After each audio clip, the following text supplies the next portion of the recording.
And about 12 months ago, I took on the role as verifier for fungi records for Cofnod, which I've enjoyed doing. But as you've seen from the data in the YouTube video, fungi's drastically under-recorded in North Wales, which is a massive shame, because despite what lots of other people will tell you about their various taxa, fungi are the most important organisms on Earth. And it's nice the fact that they link so well with lots of other taxa, because I know Richard found an interesting fungi growing out of a spider. So then the fungi experts and the spider experts are liaising, and often with plant experts, and it's quite nice in that respect. But as Roy said, I got interested in fungi when I was 5, and it was thanks to my grandma, Grandma Edna, and she used to pay me to find species, and it was a penny for every common species, 2 pennies if it was uncommon, and 5 pennies if it was rare. And at the end of the walk, with whatever I'd found in mushrooms, I'd obviously got the pennies, and then the pennies turned into sweets as we walked past the old sweet shop. And as you can tell, I did all right. But it got me absolutely hooked on this treasure hunt, going out and just having no clue what you were going to find. And I still get that buzz, you know, even today, is fungi are so ethereal. They kind of appear and disappear so quickly. We generally have no idea what, you know, from day to day, what, you know, the next exciting thing you're going to find is. When I moved over to North Wales, there's lots of familiar things. So the kingdom of fungi is massive. There's 16,500 species in the UK alone, 4,000 of which are larger kind of mushrooms and other kind of fungi like this. That excludes the kind of rust, smuts and mildews. And just like bird watching, there are certain habitats that when you go bird watching, you expect to see X, Y, and Z. It's the same with fungi. You go into some of the woodlands, whether that's in Rochdale or whether that's in North Wales, and you expect to see them. Things like this amethyst deceiver, which gets the name deceiver, because when it's dry, it turns almost white. When it's really wet, it turns brown. But this is what it should look like at its best. And weirdly, I'm going to assume now that most people who see these images, one of the first questions on the tip of your tongue will be, can you eat that? You know, we could do a whole presentation showing pictures of bittern and mountain hare and all the, you know, wonderful kind of species. No one ever asks, can we eat them? But as soon as you show pictures of fungi, people ask, can they eat them? And this one, you technically can. But we're not going to be talking about edibility much, but you never judge a book by its cover. When you see psychedelic looking purple mushrooms, you think, wow, that's going to be bad, but it's not. But where you get beech and oak woodlands in North Wales, this is a species you would expect to find, and that's just not in North Wales, that's across the whole of the UK as well. So there's certain things that when I moved over here are very, very familiar. There are other things though that I started stumbling across that were definitely new, and the thing is when you read fungi books and they talk about distribution and status, it's almost meaningless. It really is meaningless. So there are so few people out there looking for fungi and then recording fungi and passing the data in, that we really don't know the true distribution of many of the species. And more often than not with fungi distribution, you're mapping observer bias. So basically you're almost mapping where observers go and live near, rather than actual true distribution. But this is the iodine bolete, gets its name because it stinks of iodine when you cut it in half. And this, we don't need to go into the kind of Celtic rainforests of Wales and the kind of, you know, the lush woodlands. This was growing pretty much outside Asda in Queensferry on a bit of grass, basically. And it was the first time I'd ever seen it. I've been looking in Greater Manchester for years and years and years for this species, which some books say is quite common. And you think, well, I've been looking all my life and never seen it in this area, so it's certainly not common there. And then pretty much across the road from where we live now, it was there. So the thing is with fungi is many of them are really quite host specific and only grow where their host grows, whether that's a tree or a plant or a rotting bit of wood. And sometimes you find weird species when you least expect it. This is the blue leg brownie. And a few years ago, we had a new kitchen put in the house. And whilst we were kind of talking about the price and designing it, the company we were getting it from, which are like, they remain nameless. I'll get their BN something. I'll give you that. But in their car park, where they had loads of wood chip, there's this mushroom growing, lots and lots of it, the blue leg brownie. It's a Class A drug. It's wildly psychedelic, illegal to possess. And yet this company, which we'll call Something and Q, had lots of wood chip in their car park in North Wales, where this species was totally abundant. So theoretically at that point, they're growing unknowingly a Class A drug. And when I said, I'll keep it quiet if you knock some money off the kitchen, they never did. You know, it doesn't work like that. So you find fungi in random places. That's the fascinating thing with them, is that you know, wherever you go, you can find fungi. And at various times of the year as well. So obviously we are now in this kind of autumn period, and I always think autumn with fungi is so a vague term. It's kind of mid-June, as soon as it starts raining, right the way through to the first frost. That's how vague autumn is for fungi. But you get them, you'll get fungi in winter, you get them in spring, and you get them in summer. And one of the things that I really enjoyed doing during lockdown was getting to grips with my local rusts, smuts, mildews, and things like that. So during that nice, lovely weather we had, where it's nice and warm and sunny, mushrooms hate that. They're 90% water, so they shrivel up and disappear very quickly. But these kind of fungi that occur on plants can become quite prolific. And during lockdown, one of the first days I had looking for mildews, walking from the house, I stumbled across the one on the left, Galvanomyces macrocarpus. And this is a mildew that grows on yew. And when I consulted the literature, and there's some great literature I'll share with you at the end, this species had never been recorded in Wales before. So the first mildew I stumbled across was new to Wales. And that's the great thing with fungi, is some of these things, because there's so few people looking, discovering something new for the country, or certainly for North Wales or the county, is really, really, there's a strong possibility of doing it. And if you're good on your plants, you'll be good on this aspect of fungi, and it's still vastly under-recorded. And gardeners need to step up. So the gardeners amongst us, you know, when your plants get rusts, smuts, mildews, it's a nightmare if you're growing crops and things like that. But we'd be really interested to know where these species are occurring. Even if it's in your garden, the species is still there. Allium rust, there's so few records of allium rust in North Wales, yet anyone who grows things like chives and other alliums, onions, will see it. So we'd love those records. I often get asked what's my favorite fungus, and my favorite fungus is the last one I was photographing. And in this case, it was a hyperparasite of ergot. Ergot is a parasite itself of many, many grasses. And in this case, it parasitizes the Spartina grasses, the cord grasses. And it produces these long purplish growths. But then that fungus gets parasitized by Gibberella gordonii. And, you know, I was out photographing that the other day, and, you know, you might think that's not terribly exciting, but for me it was, because growing up in Rochdale and Greater Manchester, you never saw this species, yet wherever you go onto the salt marshes around North Wales, it seems to be quite common. Nationally, statistically, it's not common at all. So it shows how under-recorded it is, because on the Dee Estuary and on Anglesey, where I've been in the last few weeks, I've seen this species wherever I've seen the grass. So wherever the grass occurs, this fungus is likely to exist. And one of my main passions with fungi is trying to get people enthused with kind of getting out, looking and recording. And whenever you mention crust fungi, generally you'd see this glazed look appear over people's eyes, as if I'm really not interested in crust fungi.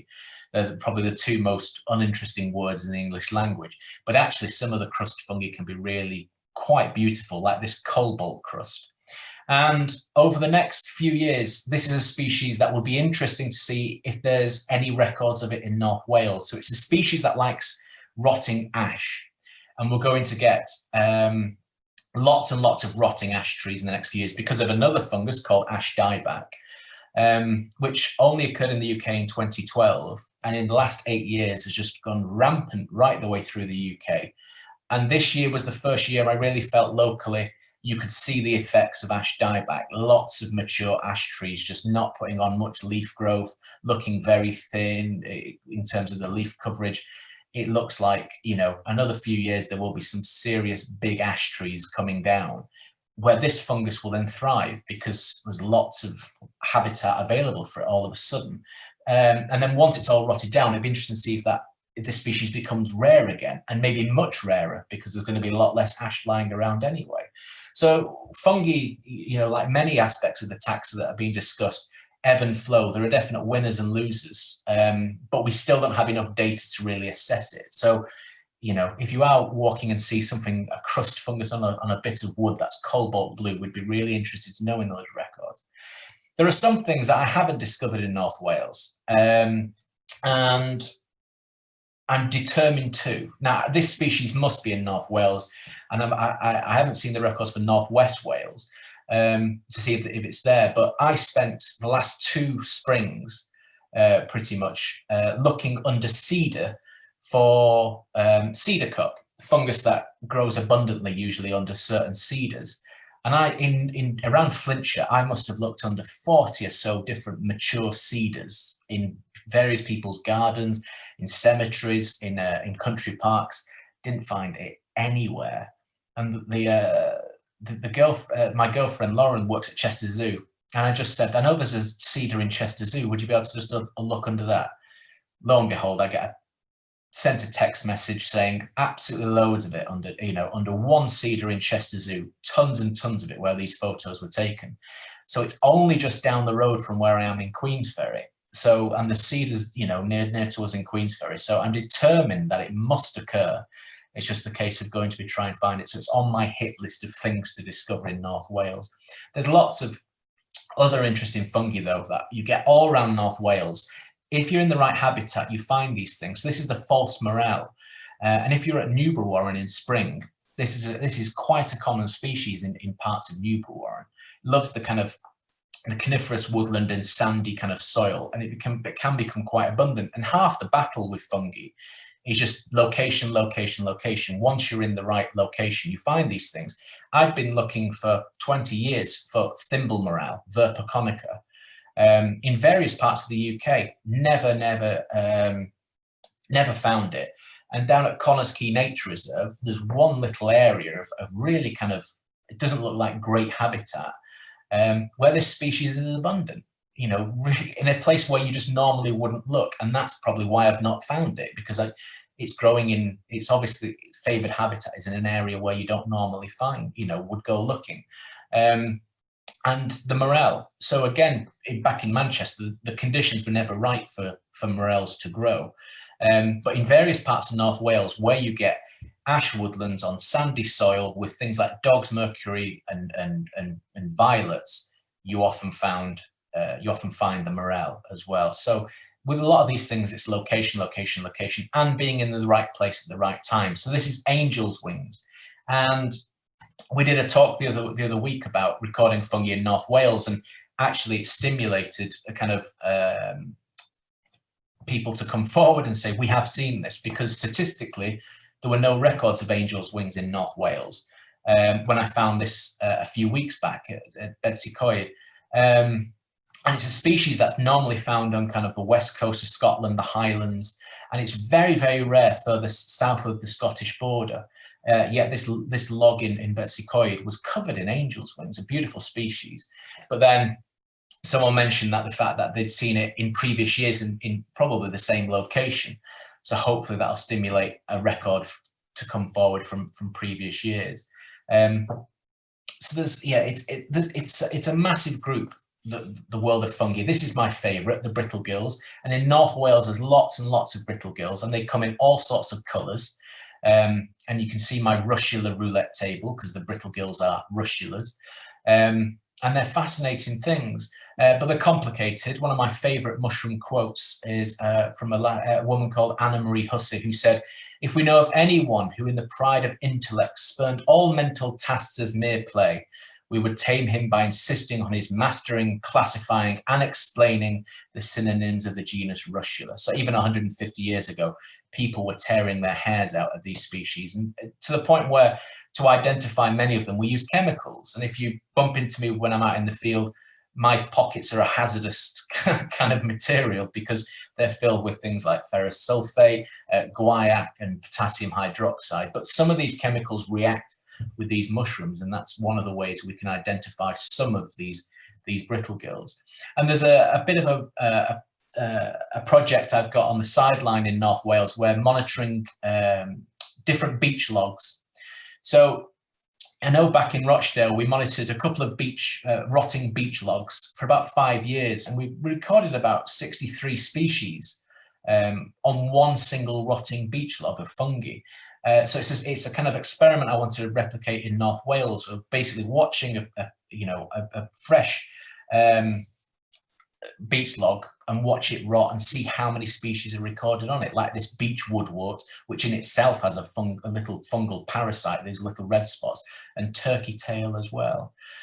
Some species are really iconic and easy to identify, like the shaggy inkcap. So if you see shaggy inkcap, there's very few records in Northeast Wales, yet it's common in people's gardens. So we'd be really interested to know about that. And the last couple of things I just want to discuss is the wax caps. So at this time of the year, I usually get out into the grasslands to look for wax caps. And I know it's a cliche when the flower world have orchids, the moth world have the hawk moths. Well, the wax caps really are the kind of that version of the fungi. You get beautiful coloured ones, come in all sorts of colours, like this, the pink wax cap, the ballerina. But you get the parrot wax cap, which is green, the scarlet one, you get yellow ones, you get ones that are kind of brown and ugly, but they turn red when you touch them. And these occur in unimproved grassland all over North Wales, and North Wales is a really good stronghold for them. And then the last things I just wanted to share with you are the earthstars. So the earthstars are a fascinating fungi. They start off looking like a bulb and then unfold themselves to reveal these little puffballs on the top with the spores. And there were no records of striated earthstar, which is what this is in Northeast Wales. And then I started looking for it in cemeteries under old yew trees. And lo and behold, every cemetery you go into with old yew trees, you find this. And sometimes you find something even rarer. So this is Geastrum britannicum, doesn't even have an English name yet. And this is a species that was only discovered new to science a few years ago. We think it's much commoner than it is, but this was growing near loggerheads. And just goes to show that just walking around cemeteries looking under you can find lots of these things. And earthstars are found in various habitats. If you're at Newborough Warren, then have a look for this. This is the dwarf earthstar, and you can see how small it is because it's occurring on wild thyme. So for those of you that know how small wild thyme is, you can see how small this fungus is. But Newborough Warren's a great place to see it. And the last image I shall leave you with is this. This is another thing, if you're at Newborough Warren, which is a great place to look for fungi because you've got a diverse range of habitats in quite a small area. This is nail fungus. And nail fungus occurs on rotting pony poo. So, you can't look for fungi and not occasionally have to look on poo. But it's only found at 3 sites now in the UK, which is the New Forest, Newborough Warren, and 1 site at Holcombe in North Norfolk, because it likes poo that's from ponies that haven't had antibiotics, that are grazing land that hasn't had a load of fertilizer put on it. Well, that's the area, those are the last 3 areas in the UK where you get that. So where you are on Newborough Warren, where you find the ponies and you find their poo, this fungus is still quite common and worth seeking out as well. And you might have thought the last 20 minutes has just been a pile of poo, so should we finish with that? I will just say one thing, that if you are interested in the kind of rust, smuts and mildews, I've said this to Debbie Evans herself, that's one of the, the books they've produced that are downloadable from the link there.